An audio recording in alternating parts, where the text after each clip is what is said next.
सुप्रभात बच्चों, कैसे हैं आप सब? आशा करती हूँ आप सब बहुत अच्छे होंगे और अभ्यास भी कर रहे होंगे। बच्चों, मेरा नाम पायल अग्रवाल है। मैं हूँ आपकी हिंदी की अध्यापिका। आज हम पढ़ेंगे बच्चों पाठ 4 अविकारी शब्द। अविकारी शब्द कौन से होते हैं बच्चों? जिनमें बदलाव नहीं होता, इन्हें अव्यय भी कहते हैं और इनके 4 प्रकार होते हैं। समुच्चय बोधक, संबंध बोधक, विस्मयादि बोधक और एक होता है क्रिया विशेषण।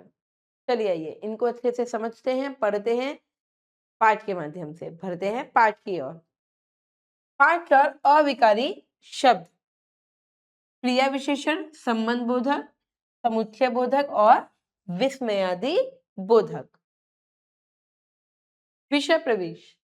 अविकारी ऐसे शब्द होते हैं जिनमें विकार उत्पन्न नहीं होता, ठीक है, कोई भी बदलाव नहीं होता, इन्हें अव्यय भी कहते हैं। ठीक है, अव्यय अर्थात जो व्यय नहीं हो, कम नहीं हो। अविकारी शब्द हर स्थिति में अपने मूल रूप में बने रहते हैं, मूल रूप में वो बने रहेंगे।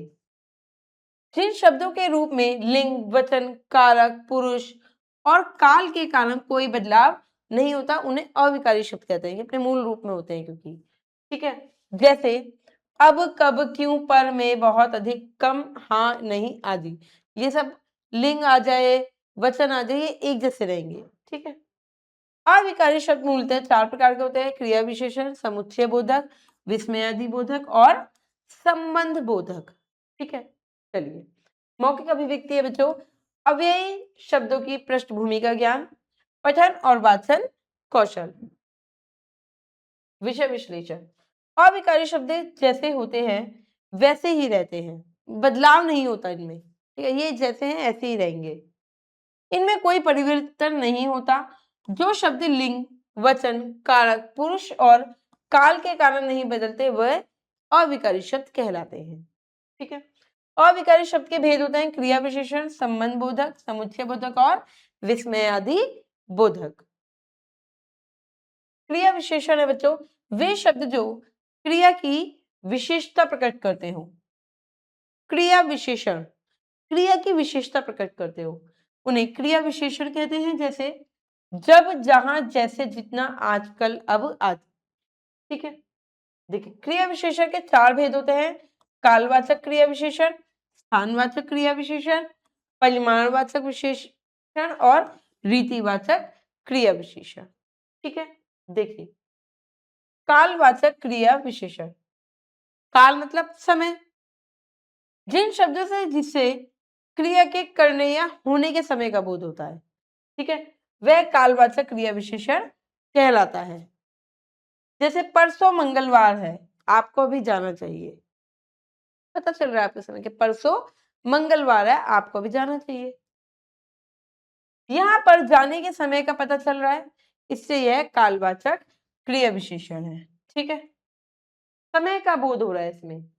ठीक है, अभी आपको जाना चाहिए। स्थानवाचक, स्थान, जगह। जिन शब्द से क्रिया के होने या करने के स्थान का बोध हो वो स्थानवाचक कहलाता है क्रिया विशेषण। जैसे यहां, वहां, इधर, उधर, नीचे, ऊपर, बाहर, भीतरी, आसपास। ठीक है। तुम बाहर जाओ, अब स्थान बता रहा है कि तुम बाहर जाओ। यहां पर जाने के स्थान का पता चल रहा है कि बाहर जाओ। कहां पे जाओ? बाहर जाओ। अब देखिए, परिमाणवाचक क्रिया विशेषण, मात्रा से संबंधित।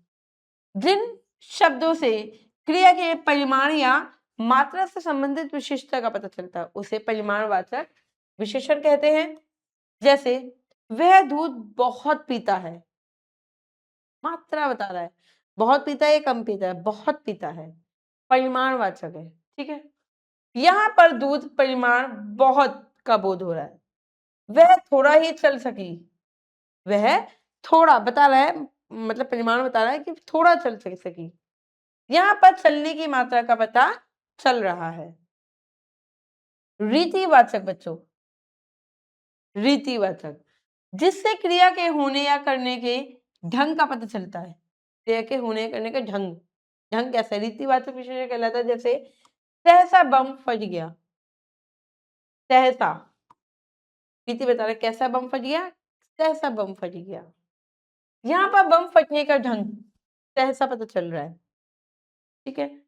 मैं यह काम निश्चय पूर्वक करूंगा, मतलब अवश्य करूंगा। यहाँ पर काम के ढंग अवश्य होने का पता चल रहा है, तो ये रीतिवाचक है। लेखन कौशल पारिभाषिक समझ और पाठबोध, लेखन ज्ञान और विषयगत विश्लेषण।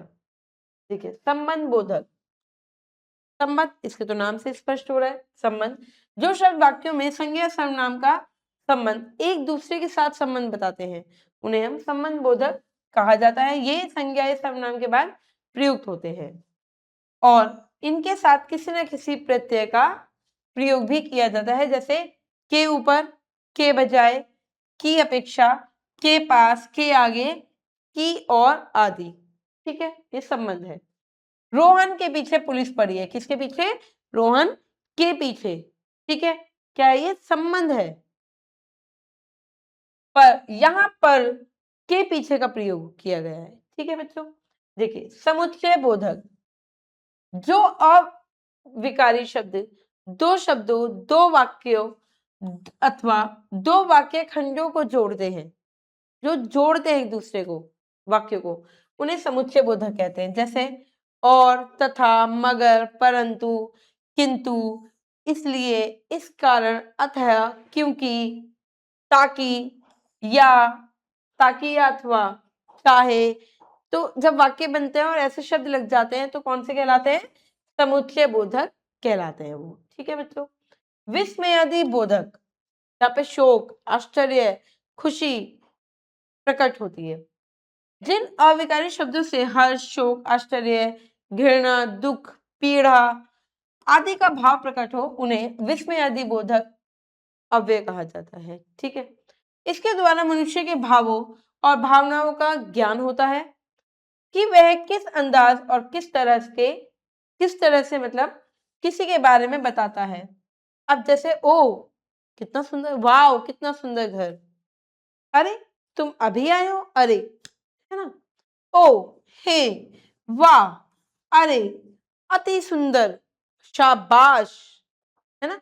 ऐसे शब्द में विस्मयादिबोधक चिन्ह भी लगता है। उफ, हाय, धिक्कार, सावधान, बहुत अच्छा, तौबा तौबा, अति सुंदर आदि। जैसे उफ, कितनी गर्मी है ना? यहाँ पर गर्मी से परेशान होकर उफ का प्रयोग किया गया है। ठीक है, वाह कितना स्वादिष्ट भोजन है, वाह। यहाँ पर खाने की प्रशंसा करते हुए वाह का प्रयोग किया गया है। वाह कितना सुंदर घर है, घर की प्रशंसा कर दी वाह बोल के। निष्कर्ष है बच्चों, किसी भी भाषा के वे शब्द अव्यय या अविकारी कहलाते हैं जिनके रूप में लिंग, वचन, पुरुष, काल, कारक आदि के कारण कोई विकार उत्पन्न नहीं होता। ऐसे शब्द हर स्थिति में अपने मूल रूप में बने रहते हैं। ठीक है, उनको बदलाव नहीं कर सकते, आप बदल नहीं सकते उनको आप। ये चार प्रकार के होते हैं: क्रिया विशेषण, समुच्चय बोधक, विस्मयादि बोधक और संबंध बोधक। बौद्धिक कौशल, विषयगत वैशिष्ट्य की पहचान एवं बोध, चार अभिज्ञान और समझशीलता का विकास। चलिए बच्चों अभ्यास करते हैं, सही उत्तर पर सही का निशान लगाएंगे। वह भरपेट खाती है, भरपेट शब्द क्रिया विशेषण के किस भेद का उदाहरण है? परिमाणवाचक का उदाहरण है ये। ठीक है, पानी बिना जीवन की कहानी संभव नहीं, इस वाक्य में संबंध बोधक पद है के बिना, कि इसके बिना संभव नहीं है। इनमें से कौन सा शब्द समुच्चय बोधक है? मगर समुच्चय बोधक है। इनमें से कौन सा शब्द विस्मयादि बोधक नहीं है? परवा विस्मयादि बोधक नहीं है। चलिए बच्चों आगे बढ़ते हैं, पाठ से आगे है। दिए गए शब्दों को क्रिया विशेषण तथा विशेषण के डिब्बों में सूचीबद्ध करें। देखिए तेजी से क्या है? क्रिया विशेषण है, तेजी से। ठीक है, विद्यालय क्या है बच्चों? विद्यालय है विशेषण है। ठीक है, विशेषण। पढ़ाई क्या है? पढ़ाई है क्रिया विशेषण। क्या है? क्रिया विशेषण पढ़ाई। सुंदर क्या है? सुंदर है बच्चों एक विशेषण। क्या है? विशेषण सुंदर। आधा न भी लगा सकते हो और ऊपर बिंदी भी लगा सकते हो, ठीक है। यही क्या है? यही, यही है क्रिया विशेषण, ठीक है। 10वां क्या है? 10वां है विशेषण। 10वां दाएं। दाएं क्या है? क्रिया विशेषण दाएं।